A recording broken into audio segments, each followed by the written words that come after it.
కామారెడ్డిలో రేవంత్ కేసీఆర్లపై గెలిచిన BJP MLA Venkataramana Reddy నేడు అసెంబ్లీలో ప్రమాణ స్వీకారం చేశారు. నియోజకవర్గాలలో ప్రజలు ఇచ్చిన హామీలను నెరవేర్చుతామని, అవసరమైతే తన ఆస్తులు అమ్ముకోవడానికి సిద్ధపడతానని తెలిపారు. ప్రజలకు ఫ్రీ పథకాలు అవసరం లేదని, విద్య, వైద్యం ప్రజలకు అందుబాటులో ఉండేలా తమ వంతు కృషి చేస్తామంటున్న కామారెడ్డి ఎమ్మెల్యే వెంకటరమణారెడ్డితో మా ప్రతినిధి స్వప్న ఫేస్ టు ఫేస్. ఆయన ఒక్క గెలుపు ఇద్దరు లెజెండ్స్ను ఓడించి తెలంగాణ ప్రజలందరినీ ఒక్కసారి ఆయన వైపు తీసుకున్నటువంటి వ్యక్తి కాటిపల్లి వెంకటరమణారెడ్డి గారు. ఒక్కసారి ఆయన సార్ ఫస్ట్ ఆఫ్ ఆల్ మీ కట్టు బొట్టు మీరు మాట్లాడే తీరు ఒక మాస్ లీడర్గా మిమ్మల్ని మీరు ప్రజెంట్ చేసుకున్నట్టు ఉంటుంది. అసలు మిమ్మల్ని మీరు ప్రజల దగ్గరికి వెళ్ళేటప్పుడు అంటే ఎలా వెళ్ళబోతున్నారు? నేను మాస్ లీడర్గా కన్నా మాస్ లీడర్ అపియరెన్స్ క్లాస్గా మాట్లాడడం నేర్చుకున్నాను. కాబట్టి ప్రజలకు అర్థమయ్యే విధానంలో ప్రజలకు ఉండాలి. నాకు రాజశేఖర రెడ్డి గారు అంటే ఇష్టం కాబట్టి నేను ఆయన కంచపట్లో ఆయన పంచకట్టులో నేను రావాలనుకున్నా. రూరల్ ఏరియాకి dress appearance is most important. Own చేసుకోవాలంటే మీకు ఇంట్రెస్ట్ ఉన్న పద్ధతిలో నేను ఉన్నప్పుడే ఆ ఓన్ అవుతాం. కానీ వాళ్ళకు అగెనిస్ట్ ఇరిటేషన్స్ కనిపించే పరిస్థితిలో మనం కనిపించినప్పుడు మీరు ఏం చేసినా అది వర్కౌట్ కాదు. అదే ప్రజలకు కూడా రూరల్ ఏరియాను బీజేపీని దగ్గర చేయాలనుకున్నాను. సో పంచకట్టులో వెళ్ళాలనుకున్నాం, నిర్ణయం తీసుకున్నాం. మోర్ ఓవర్ మా అక్క చెల్లెలందరికీ కూడా ఓన్ బ్రదర్ చూసే ఫీలింగ్ తీసుకురావాలనుకున్నాం, తీసుకొచ్చినాం. మీ వయసు నుంచి మొదలు పెడితే 60 ఏళ్ళ అమ్మ దాకా నన్ను పట్టుకొని ఫోటోలు దిగే పరిస్థితి తీసుకొచ్చినాం. సో చాలా హ్యాపీ. అంటే ఎమ్మెల్యే గెలిచిన దానికన్నా ఎక్కువ ఆ సందర్భాల్లో హ్యాపీగా ఫీల్ అయ్యాం. ఎందుకంటే ఖచ్చితంగా వేరే వ్యక్తిని దగ్గరికి పోవాలనే ఆలోచన అందులో ఉన్న లీడర్ల దగ్గరికి ఏ ఆడవాళ్ళు రారు.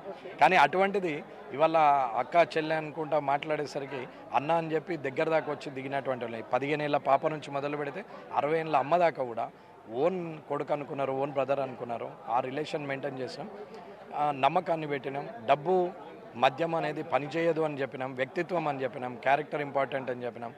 5 ఏళ్ళు మోటివేట్ చేస్తూ వచ్చాం. ఇలా మీ పక్కన ఒక రేవంత్ రెడ్డి ఉన్నారు, కేసీఆర్ ఉన్నప్పుడు ఆ టైంలో నేను డబ్బు పంచను, మద్యం పంచను, నాకంటూ ఇది ఉంది, నేను నా ఆస్తినంతా ఇస్తాను అంటే ఇలాంటి కాన్సెప్ట్తో మీరు ముందుకు వెళ్తున్నప్పుడు సక్సెస్ అవుతానని ఎలా అనుకున్నారు? అమ్మ, నేను చేసిన కార్యక్రమాలు అక్కడ ఉన్న ప్రజలకు తెలుసు. వడ్డీ లేని రుణాలు ఉన్నాయి. మా అక్క చెల్లెలని ట్రాన్స్పోర్ట్ నేనే పెట్టాను, కడుపు నిండా భోజనం పెట్టి పంపించాం. ఏదో నీళ్ళ చారు ఉడికని అన్నం కాదమ్మా. లగ్గంలో పిల్లలకు పెళ్ళిళ్ళు చేస్తే వాళ్ళ ఇంట్లో కూడా అటువంటి భోజనం దొరకదు. అట్లా భోజనం పెట్టి పంపించాం, కడుపు నిండా పెట్టి పంపించాం. ఉద్యమాలకు రమ్మన్నాం, నమ్మకంతో వచ్చారు. వడ్డీ లేని రుణాలు ఇప్పించాం. కేసీఆర్ గారు 30% రిలీజ్ చేశారు, అంతకుముందు మొత్తం చేశారు 2018. మాస్టర్ ప్లాన్ తీసుకోండి, ధరణి తీసుకోండి, ఏదైతే నేను మాట్లాడుతానో ఆ మాట మీద ఉంటాననే నమ్మకాన్ని వాళ్ళలో తీసుకొచ్చాం. ఈయన నరకడు, ఏదో భాష ప్రయోగం చేయడు, రాజకీయ ప్రసంగంలాగా ఉండదు. ఓన్ ఫీలింగ్, ఇంట్లో మాట్లాడుకుంటే సమస్య వచ్చినప్పుడు ఎట్లా ఉంటుందో అట్లా ఉంటుందని అనుకున్నాం. ఇప్పుడు మీ దగ్గర కూడా నేను మాట్లాడేది అదే లాంగ్వేజ్లో మాట్లాడుతున్నాను. కానీ ఏది ఉన్నామా, నమ్మకాన్ని మించింది లేదు. ఎథిక్స్, మోరల్స్ మర్చిపోతే నేను పెద్ద వ్యాపారస్తుని అవుతుంటే, లేదా ఎప్పుడో కాంగ్రెస్లో మంత్రిని అయిపోతుండే.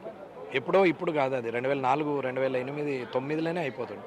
ఎథిక్స్, మోరల్స్ ఉన్నాయి కాబట్టి తప్పును తప్పు అంటాను కాబట్టి సొంత పార్టీలో కూడా సమస్యలు వచ్చి ఇంత దూరం ప్రయాణమైంది. ఈ ప్రయాణంలో కూడా ఇప్పుడు కూడా నేను తప్పు చేయాల్సిన అవసరం, 28 ఏళ్ళకి నేను తప్పు చేయాలని మాట్లాడినాము, 53 ఏళ్ళకి నేను తప్పు చేయాల్సిన అవసరం లేదు. ఓడిపోతాం. కానీ అంతమంది ఊర్లకు వెళ్తే ఒక 500-600 మంది, కేటీఆర్ గారు పోతే 100 మంది ఉండరు, నేను పోతే 500 మంది ఉంటారు. సరిపోయింది కదండి. అక్కడ కేటీఆర్ ఎక్కడ, నేను ఎక్కడ, సరిపోయింది. అభిమానం అయితే చూరగొన్నాం కదా.